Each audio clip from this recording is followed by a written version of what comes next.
Welcome back to my channel, Zayami's channel, and tonight's video will be about Formula 2. Yes, as not everyone knows, Formula 2 this season is very competitive. Any of the top 4 drivers in the standings can actually win the championship. Yeah. So let me get into the standings. So Mick Schumacher is leading the way with 161 points. Okay, his points tally for the first race of the year in Australia, he scored no points in the feature race. He scored 2 in the sprint race. He scored for the Styrian Grand Prix, he scored 12 for the feature race, and no points for the sprint race.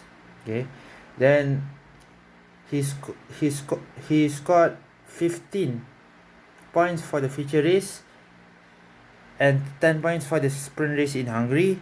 For the British Grand Prix, he scored 2 points for the feature race, no points for the sprint race. For the 70th anniversary, he scored 6 points for the feature race,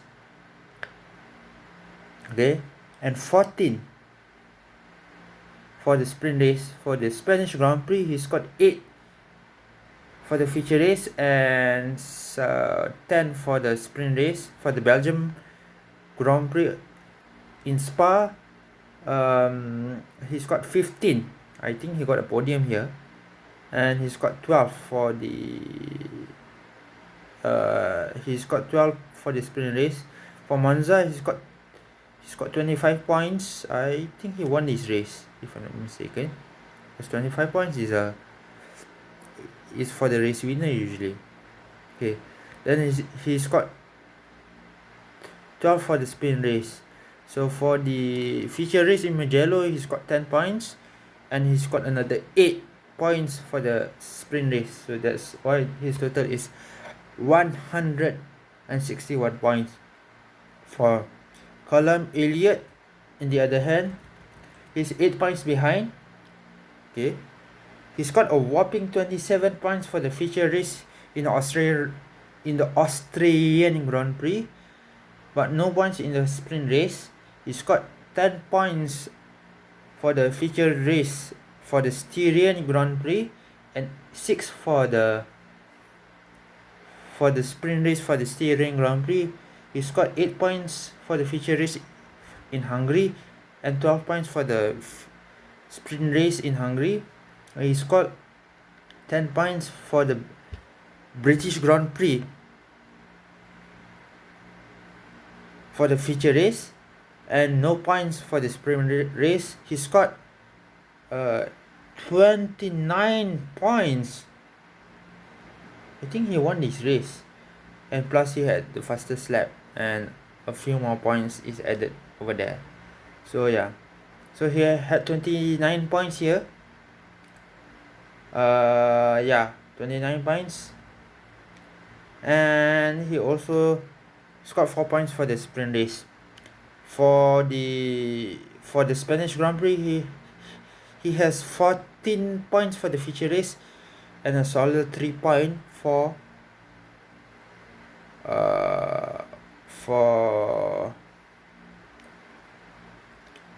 the sprint race. Okay, and for the Belgium Grand Prix, he has 1 point for the feature race, and he's got no points for the sprint race. For the Italian Grand Prix,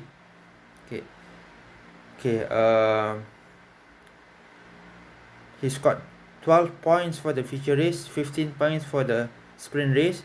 For the Tuscan Grand Prix, he scored no points for the feature race, but 4 points for the sprint race. Okay, and his total points is 153 points. That's around 8 points behind Mick Schumacher. Sorry, I almost said Michael. So Christian Lundgaard. Oh, Christian Lundgaard. Okay. So Christian Lundgaard has 145 points.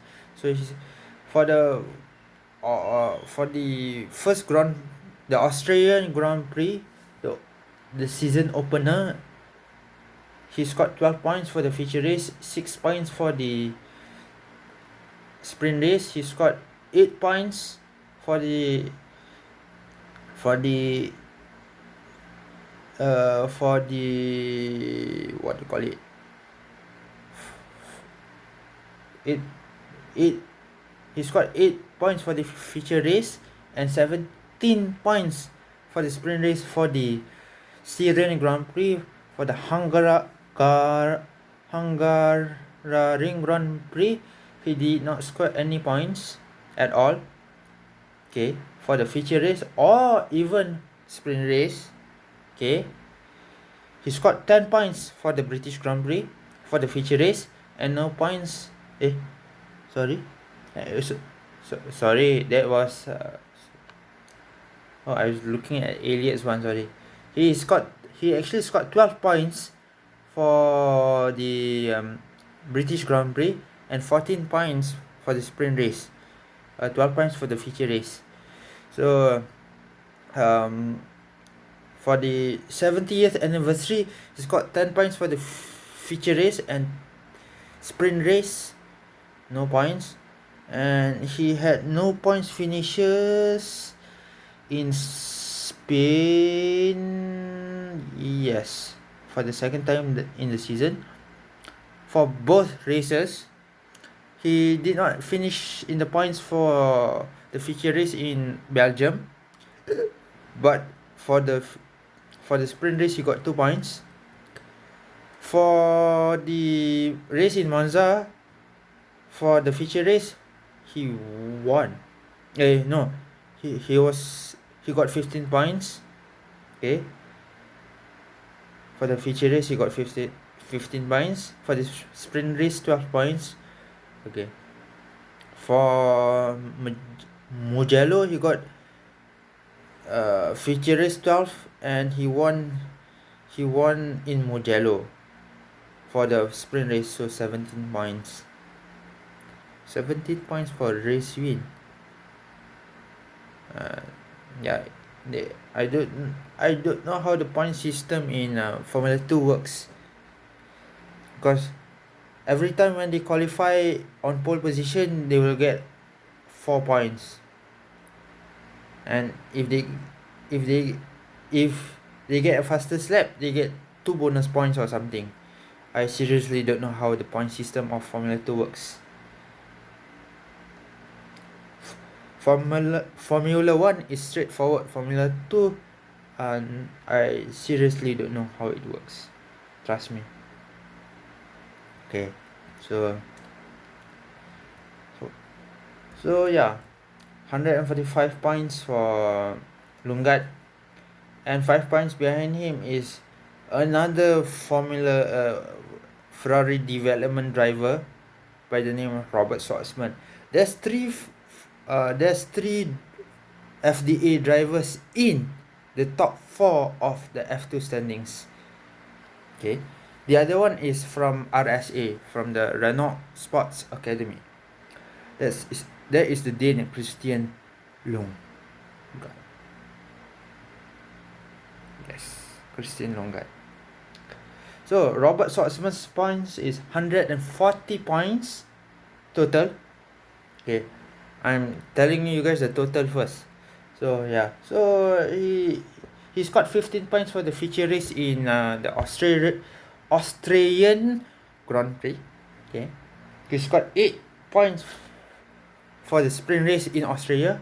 I think he won the race, the Styrian Grand Prix feature race, and he scored no points for the sprint race.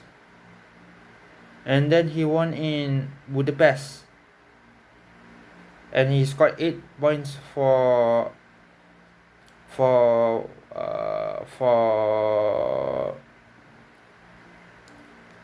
the sprint race. He scored 25 points for the feature race. he has no points for the British Grand Prix.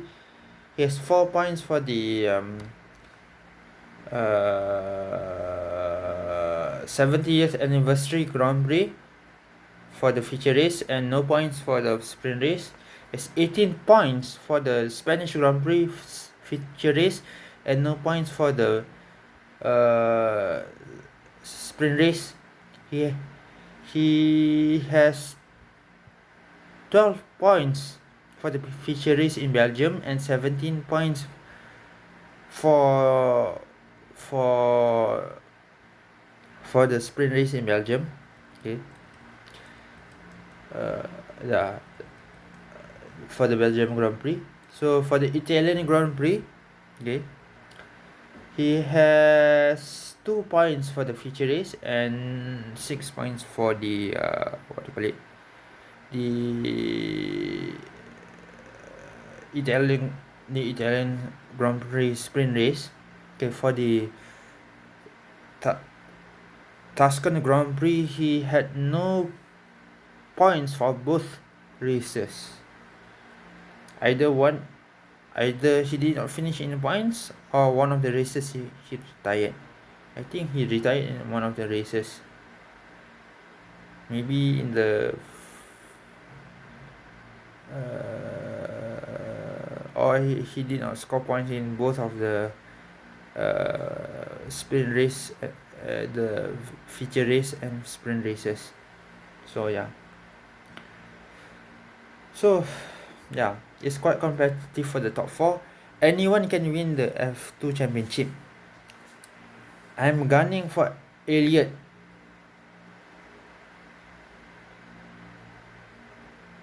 And Schumacher to battle it out until the end of the season, Formula 2 season. So yeah, Elliot, Callum Illot. I don't know how to pronounce his name. Callum Illot. Elliot I know, but Callum is cool. Okay. Mick Schumacher, yeah, everybody knows who's his father, right? Christian Lundgaard and Robert Shwartzman. Robert Shwartzman is Russian, Dane, British, and German. Mick Schumacher is German. So there's 4 different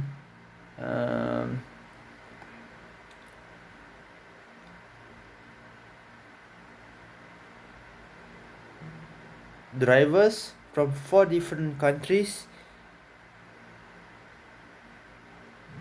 will battle it out for the F2 championship title come the end of the season race in the Bahrain Grand Prix. Yeah, Bahrain Grand Prix. Wow. Bahrain Grand Prix. Wow. So yeah. So there is 3 races and 6 events left in the F2 calendar. Yeah, because each event they will have 2 races, sprint and feature race. The feature race is like F1, but yeah, it's like F1, but it's half of the total laps of what F1 drivers do, and the sprint race is half of the laps of the feature race. Yeah, like that. So when you plus together, it's like a full race distance for the Formula 1 Grand Prix, but they split it into 2 different races, the feature race and the feature race and the sprint race. Feature race, the feature race winners gets 25 points like F1 and everything. Okay, plus the fastest lap plus pole position. Pole position gets 4 points. Fastest laps gets 1 point, and a race win gets you 25 points. So that should be 30 points total. But if you only have one, if you only have pole position and a race win, that will give you 29 points. Okay, the bonus point for the fastest lap is counted as 1 point. But if you get 4 points for 4 points for qualifying in pole position for the feature race, and you will also get 25 points if you win the feature race. So 29 points. That's why I think Elliot or Lundgaard got 29 points for one of the events, right? For one of the race weekends, if I'm not mistaken. Wait up. Sorry. Who got 29 points? 29 points is actually the highest accumulated points if you plus with 30 points is actually the highest accumulated points if you plus race win, pole position, and a bonus point for the fastest lap. Okay. Yeah. Elliot, the 70th anniversary Grand Prix, he got a fastest lap, he got a pole position, and he got a race win. Yeah. So that, he got a fastest lap and pole position. Sorry, he won the race.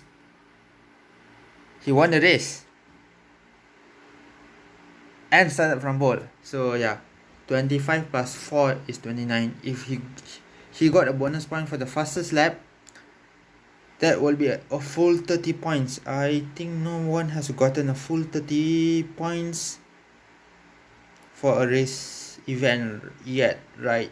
Yeah, no one. Not even the Nikita Mazepin, the Russian, or Yuki Tsunoda, or Delatras, or Gon Yujo. The top 8 drivers has not gotten 30 points for a feature race. When I see 30 points, the accumulative total of the 30 points is pole position 4 points, race win 25 points, and the bonus point for the fastest lap. That is 30 points total. But it seems no one has gotten 30 points for an event for the feature race. For the sprint race, the calculation is a bit different.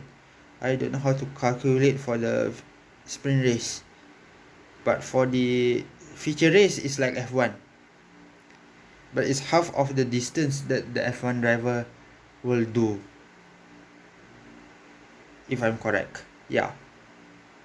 So yeah, nobody from the top 8 of the standings has gotten a full 30 points for a feature race. Yeah, so I'm just emphasizing, that's why I'm repeating it. So yeah, but my main objective was just to tell you guys about the top 4 of the standings, because from first to fourth place, 21 points. Anyone can win the F2 championship. Okay, from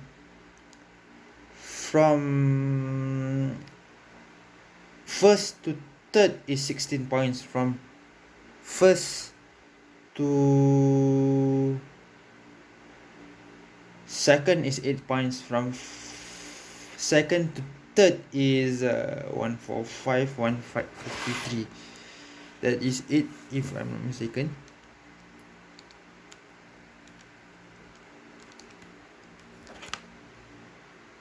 Sorry. What the? Sorry. What if I'm not mistaken? That is 8 points, right? 8 points. So yeah, that's why 16 points for separates the top 3 and 21 points separates the top 4. So yeah, 5 points the difference between third and fourth. Total points, yeah. Total points tally between third and fourth, and 13 between second and fourth. So the top 4 is actually covered by 21 points. You plus all of them is 21 points, right? Yeah, 21 points. So any of these 3 drivers, they can win the championship.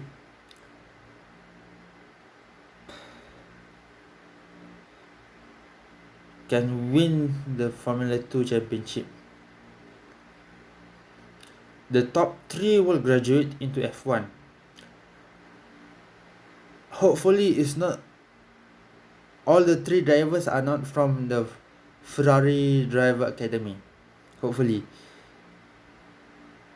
That will create a huge problem, because Haas won't give out their seat to one of the Ferrari development drivers.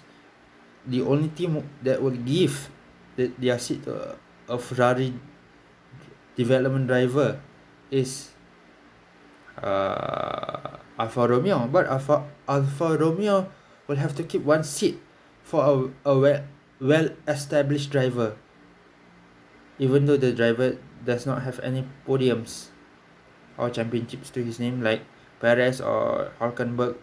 Or if a driver has a champion who has won a championship like Raikkonen, they need to keep a well-established driver for one of the seats in Alfa Romeo next season.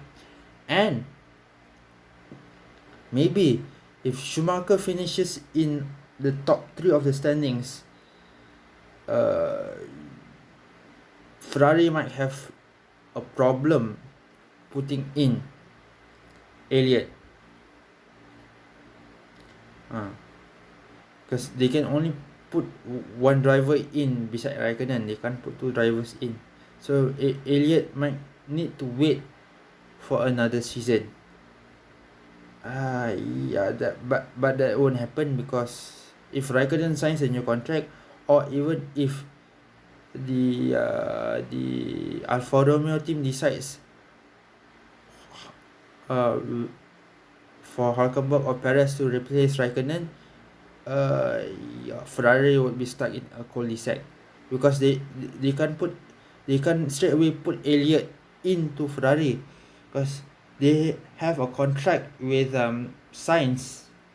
Yeah, they have a contract with Sainz. Okay, actually Ferrari is stuck in a cul-de-sac right now, with their 3 of their young drivers. If all the 3 of them finish in the top 3 of the standings, that will be a huge headache for the Ferrari team, because they can only put one driver in beside Raikkonen, unless if they decide to put 2 Formula 2 graduates into the Alfa Romeo seat.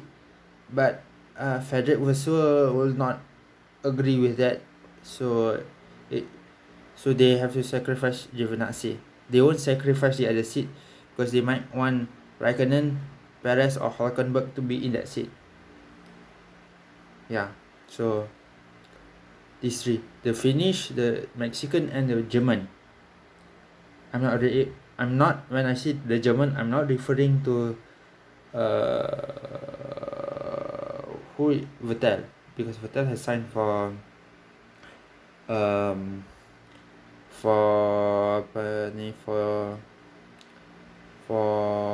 what do you call it, for Racing Point. So yeah. Yep. So Ferrari will be stuck in a cul-de-sac if all 3 of the development drivers finish in the top 3, or let alone 2 of the driver development guys finish in the top 3 of the Formula 2 championship standings for this year. Actually, yeah, so I don't need to repeat myself, but oh wow, that is a terrible headache to have.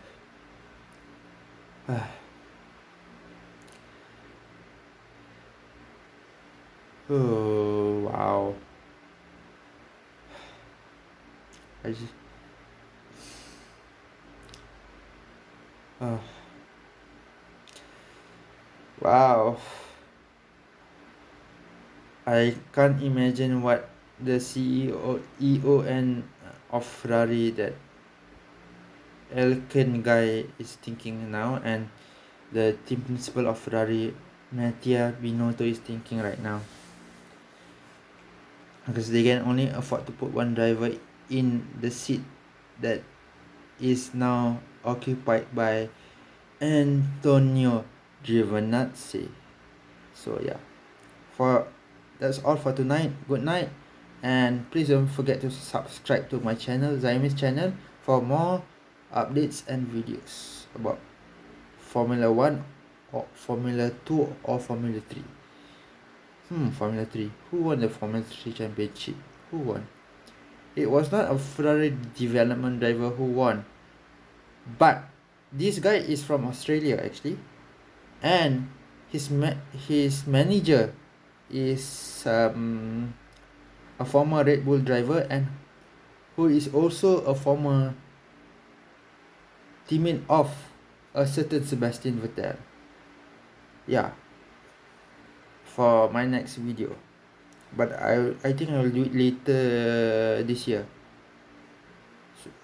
So I just gave you guys a clue. So yeah, and I'm going to say good night again, and see you on my next video if I have the time to do it. Yeah, I will post this in the next couple of days if I have the time to post it. Yep. And yeah, bye.